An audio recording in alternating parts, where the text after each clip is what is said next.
For more on the story, we can now cross live to Tehran to speak with Syed Mohammad Arandi, a professor of politics at Tehran University. Mr. Marandi, thanks for being here with us in the program. Now, first off, Bushehr has suffered setbacks and delays for decades, as we know. But what does the launch of this facility mean to the people of Iran?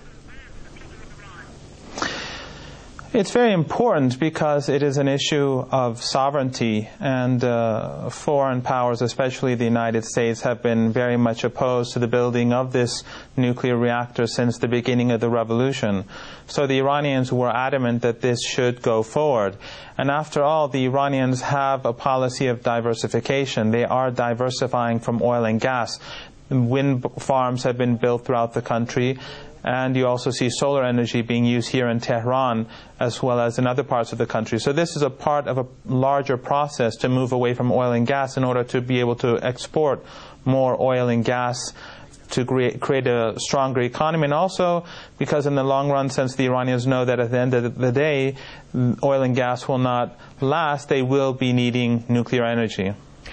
Well, Mr. Marandi, there's also concern in the world over Iran's use of nuclear energy. And as we know, Iran hasn't joined the Convention on Nuclear Safety. And so far, it's also the only government in the world operating a nuclear power station which hasn't done so. So how likely is it, in your opinion, that Tehran will sign the convention and also take other steps to become closer with the nuclear community?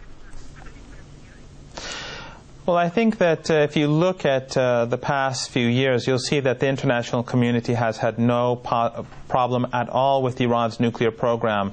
At the recent conference in New York on the NPT had a declaration in which Israel, for example, was named, but Iran was not, despite American objections. The problem really is the UN Security Council and the fact that Western countries have hegemony over that council, and they effectively forced the Russians and the Chinese to bow down and accept their demands.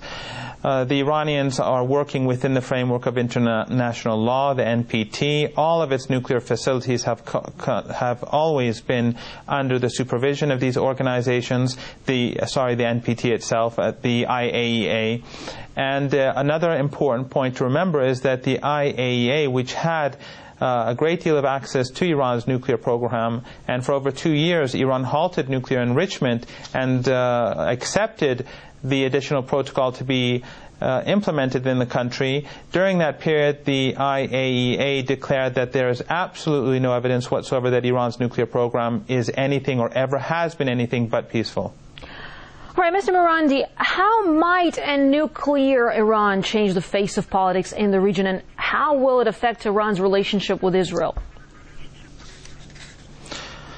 Well, I think it's very significant in the sense that it shows that American power and American hegemony has its limits, and that the United States, which is on the decline in the region, will have to accept Iran's sovereignty in the future.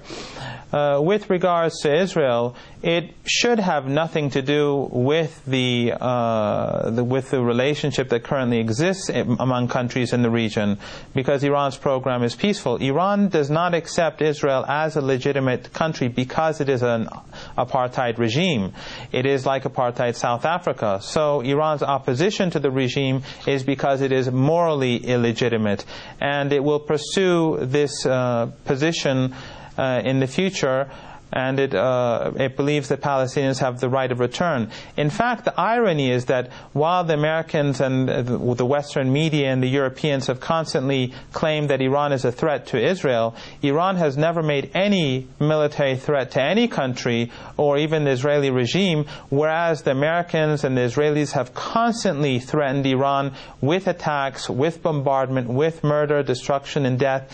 And the international press, the Western press specifically, and the UN Security Council have not protested at all. And this is a major point. It shows the hypocrisy of the Western media, the American media, and the European media when it comes to Iran. All right, Mr. Syed Mohammad Arandi, professor of politics at Tehran University, thanks very much indeed for being here with us in the program and your analysis there.